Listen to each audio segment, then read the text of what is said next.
Je parle souvent ici de foi, de conviction, de combat intérieur, mais on parle rarement des fondations. Et derrière mes fondations, il y a un homme. Et cet homme, c'est mon père. Pas son poste, pas son parcours, pas ce que les gens pensent savoir de lui, juste mon père. Aujourd'hui, je n'ai pas envie d'une discussion officielle, je n'ai pas envie d'un discours préparé, j'ai envie d'un moment vrai. Un père avec sa fille et Jésus au centre.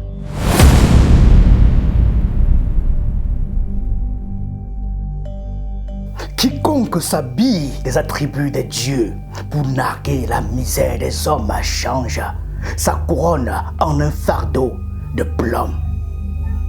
Échille. Cette pensée du vieux maître de la tragédie grecque n'a rien perdu de sa morsure 2000 ans plus tard. Elle nous rappelle que le pouvoir et l'opulence, lorsqu'ils s'exhibent sans pudeur, face au dénuement du monde, cessent d'être des privilèges pour devenir des pièges. C'est le mystère des libris, cette ivresse des auteurs qui pousse les mortels à défier le ciel, oubliant que la chute n'en sera que plus lourde. Or, c'est précisément ce vertige de l'arrogance et du sacré détourné qui s'est joué sous nos yeux le week-end dernier. Samedi, sur sa page Facebook forte de près d'1,5 million d'âmes suspendues à ses publications, Indira Baboke n'a pas simplement partagé une image. Elle a orchestré un sacrilège esthétique. Elle a mis en scène un couronnement. Diadème d'or finement ciselé, sari immaculé, brodé de lumière, 4 bras déployés dans une posture empruntée aux divinités hindoues. Lotus rose, trident doré et ce halo de clarté mystique saignant sa tête. Le vocabulaire visuel est entièrement puisé dans le flanc du sacré. Un syncrétisme saisissant pour cet enfant du temple, fille de chantre et de pasteur, qui délaisse un instant les cantiques de l'évangile pour endosser les parures d'une idole païenne. Mais cette profanation iconographique ne sait qu'un dessin purement profane, un récit tragiquement terrestre et personnel. La déesse de l'or descend de son trône éclatant, écrit-elle, de retour de Dubaï où elle prétend avoir célébré de grosses recettes avant d'annoncer son retour vers son est natal, puis collecter de nouveaux lingots. Le procédé rhétorique est aussi vieux que le monde. Convoquer le mythe pour draper la nudité du réel. Mais ici, le télescopage entre cette fable dorée et le tumulte de l'actualité judiciaire prend une tournure dramatique. À l'heure où les rumeurs de la filière aurifère et les convocations de l'ombre font trembler les hauts murs du sérail, voir la princesse du gospel, s'auto-proclamer déesse de l'or, résonne dans le ciel camerounais comme une provocation savamment calculée. Ou au choix comme la bravade suicidaire d'une Antigone moderne qui danse au bord du précipice. Car le nom de Baboke, depuis plusieurs semaines déjà, ne circule plus dans les seuls salons mondains de Yaoundé. Il s'est échappé des verres en cristal pour s'écrire en lettres d'encre et de sueur. Il occupe désormais, comme un refrain d'inquiétude, les colonnes de la presse panafricaine et hante les couloirs glacés des services de sécurité de l'État. C'est le destin d'un clan qui se joue sous les projecteurs d'un théâtre d'ombre où le pouvoir et la foi se croisent dans la pénombre. Ce que je sais, en toute humilité, est que les auditions ont bel et bien commencé au TCS pour ces crimes économiques. Il y a des gens d'ailleurs qui sont encore interpellés puisque ce sont des gens... Il n'y a pas que des Camerounais. Les proches collaborateurs du chef de l'État qu'on annonçait là-bas, ce sont... Il y a même des gens de la famille du chef de l'État. Il y a même des étrangers. Là, dans cette affaire. Le père d'Indira, Oswald Baboké, directeur adjoint du cabinet civil de la présidence de la République. Homme réputé proche de la première dame Chantal Biya et pasteur consacré à ses heures, habitué à concilier le silence des prières et le tumulte du palais, affronte aujourd'hui une tempête hors norme.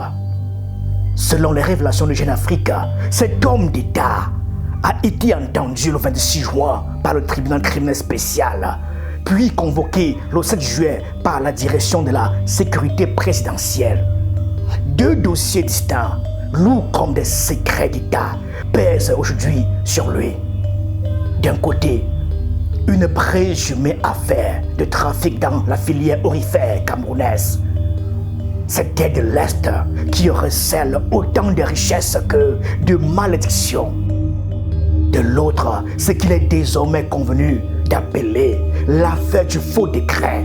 Ce document fantôme, frauduleux, pourtant muni des sources officielles et d'une signature attribuée au président Paul Biya, qui a manqué de peu d'être lu à l'antenne de la CRTV le 12 juin. Un rapport d'enquête indique que sur ce parchemin de l'ombre, consulté par plusieurs sources, figurait le nom même d'Oswald Baboké, pressenti pour une nomination comme vice-président. Derrière ce bras de fer, deux récits inconciliables s'affrontent dans un silence de plomb. Là où les services de renseignement évoquent le souffle glacial d'une tentative d'un coup d'État institutionnel, l'entourage du haut fonctionnaire dénonce un coup monté de toutes pièces, une tragédie de palais orchestrée dans le cadre d'une féroce bataille de succession qui ne dit pas son nom. À cela s'ajoute un troisième front, moins institutionnel, mais tout aussi corrosif, qui s'attaque directement à l'image publique, celui impitoyable des réseaux sociaux. C'est sur cette arène numérique que depuis des mois circule, sans qu'aucun document officiel du ministère des Mines ou de la Sonamine, la Société nationale des mines, ne vienne jamais les étayer. Des accusations selon lesquelles Indira Baboké elle-même détiendrait des permis miniers, troquant sa blouse de médecin et ses chants de louanges pour participer au pillage de l'or de l'Est. Face à cette tempête de boue virtuelle, la mère, la pasteur et femme d'affaires Crescence Baboké est sortie de son silence pour balayer ces allégations d'un revêtement. D'une voix ferme et sans trembler, elle a mis ses détecteurs au défi de produire la moindre preuve qu'il s'agisse de ce trafic d'or, de ce décret maudit ou des mystérieux biens immobiliers qu'on leur prête par-delà les océans. Lorsque des lanceurs d'alerte, que ce soit positif ou négatif, parce qu'il faut faire attention, ces lanceurs d'alerte-là, ils ne mentent pas souvent. Je vais vous prendre un autre cas. Moi, je préfère vous parler des cas pratiques. Je vais parler de mon cas. Là, le lanceur d'alerte, il mentait. Maintenant, je vous prends un autre cas. On vous a, je crois que c'est M. Zimanto, qui a lancé ces jours dans les réseaux sociaux un enfant de ma commune, la ville d'Atok, qui aurait été, des enfants qui auraient été sortis des salles de classe. On a mené chez le chef, on les a tabassés parce qu'on disait, on les soupçonnait d'avoir de la sorcellerie. Et l'enfant est décédé à 22h. Mais c'était authentique. Ce qu'il a raconté est authentique. Donc c'est pour ça que je dis, la justice a beaucoup de travail à faire. Plan séquence de sa vie, 18 ans en arrière, dans le viseur de la caméra. Il n'y a qu'un enfant de 6 ans, frêle, le visage illuminé par les projecteurs des églises dont la voix pure se lève pour chanter la consécration, le brisement et la grâce. Indira Baboké s'est construite sous nos yeux, année après année, note après note. Dans un décor de piété et de retenue, elle était la psalmiste aux genoux fléchis, la jeune fille en blouse blanche soutenant sa thèse de médecine dans le silence de l'hôpital général de Yaoundé, celle qui murmurait au milieu évangile camerounais cette vérité. Jésus ne fait pas le buzz. C'était une preuve d'humilité une promesse d'éternité. Mon but, c'est de vider le camp de l'ennemi pour le paradis. Par exemple, quand des gens m'appellent pour me dire « Tiens, Indira, ta musique m'a beaucoup touchée, j'ai fait la paix avec telle personne, j'ai été guérie à cause de tes chansons, j'ai donné ma vie au Seigneur. » Donc voilà, c'est ça mon gars. Puis en un clic, le décor s'effondre, le montage est brutal. Samedi, l'écran s'allume. Sur un tout autre film, disparu. L'humilité de la chantre, envolée, la pudeur de la généraliste vouée au corps souffrant. À la place, l'objectif fixe, une souveraine capricieuse, une idole d'un Orient lointain armé d'un trident doré, un vase d'abondance entre ses 4 bras de déesses hindoues, promettant un lingot virtuel à qui flattera sa superbe. Le choc visuel est total, presque effrayant de froideur. On assiste à une métamorphose intime, une incantation dorée qui vient profaner le cantique. Comment ne pas ressentir un frisson tragique face à ce reniement esthétique?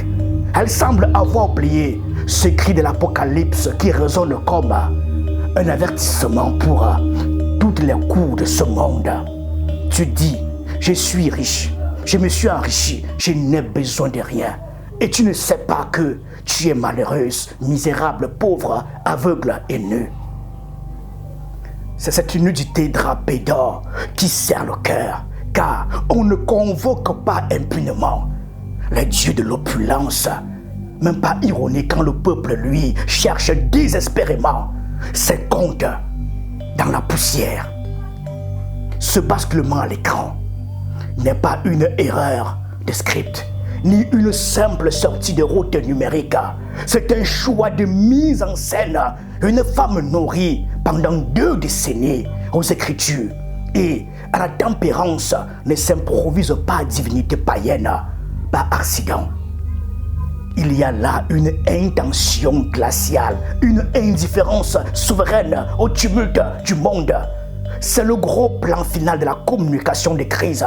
La posture de défiance, on peut l'imaginer, le menton levé, le regard planté droit dans les yeux d'une opinion publique en colère, alors que les services de l'État rôdent et que les dossiers judiciaires grondent en coulisses. Elle refuse de se faire discrète, elle refuse le voile de la prière, elle choisit de braver la tempête par le faste, d'opposer un trône de lumière à la clameur de la rue. Mais dans cette audace, on entend déjà le murmure terrible des proverbes. L'orgueil marche devant la ruine et l'esprit hautain précède la chute. Le rideau tombe sur cette image vertigineuse, une jeune femme qui danse seule sur un piédestal d'or, ignorant que lorsque le sol se dérobe, les idoles de métal sont toujours les premières à couler. Quand je vois des personnalités qui sont censées encadrer les Camerounais, faire en sorte que les Camerounais n'aient pas faim, vivre tout seuls dans l'opulence, comme des chefs de gang. Vous avez parlé de gang, le mot vient de vous. Alors qu'on cherche de l'argent pour acheter... Non, j'ai parlé de camps et clans. Ah, d'accord. C'est vous qui avez parlé des gangs. D'accord, les camps, voilà, d'accord. Il y a donc un problème sérieux. Non. Les anciens possédaient un concept précis pour dessiner cette ivresse de la puissance affichée au moment exact où le sol se dérobe. L'ivresse, cette démesure, ce péché d'orgueil par lequel un mortel se croit l'égal des dieux est le moteur de la chute. Dans la mécanique du destin celte ou hellénique, l'Ibris appelle invariablement l'intervention de Némésis, la déesse du châtiment et de la juste colère, chargée de rétablir l'équilibre du monde en brisant la superbe des puissants. Sophocle et Échille ont bâti des cosmogonies et des trilogies entières sur ce vertige. Chez Échille, le triomphe insolent des rois est toujours le prélude à leur propre perte. Chez Sophocle, c'est précisément lorsque le souverain s'estime au-dessus des lois communes qu'un destin aveugle commence à aiguiser sa sentence. L'histoire politique se calque ici sur le théâtre grec, C'est au sommet de la superbe que le gouffre s'ouvre et l'opinion publique contemporaine joue désormais le rôle de ce cœur antique, observant en silence la provocation avant de prononcer son verdict. Pourtant, ce télescopage mythologique s'accompagne d'un paradoxe plus intime et textuel, issu des propres fondations religieuses de l'artiste. Le livre de l'Ecclésiaste, que la chantre gospel a tant de fois côtoyé et qu'elle connaît certainement mieux que quiconque, se dresse ici comme un réquisitoire contre l'esthétique même de sa publication. La sagesse du roi Salomon y rappelle avec froideur que l'accumulation de l'or, l'éclat éphémère des couronnes et les vanités de l'opulence ne sont que poursuites du vent. L'Ecclésiaste dépouille l'homme de ses artifices matériels pour le replacer face à sa vérité nue. Dès lors, l'analyse dépasse le cadre du simple faux pas de communication pour toucher au vertige moral que la fille d'un haut commis de l'État, actuellement entendue par la justice d'exception pour un présumé trafic d'or, choisisse précisément ce moment de sursis et de tempête familiale pour se costumer en idole hindoue de l'abondance relève d'une provocation métaphysique. C'est un défi direct lancé à la mesure, à la décence et à la réalité d'un peuple en quête de compte. Un défi que l'histoire, qu'elle soit politique, philosophique ou religieuse, a rarement laissé impuni. Lorsque l'or cesse d'être une richesse pour devenir un instrument de défiance, l'hybris est consommé et le réveil de Némésis n'est jamais lointain. Si vous êtes un collaborateur du chef, ne soyez pas dans l'ostentat. Soit.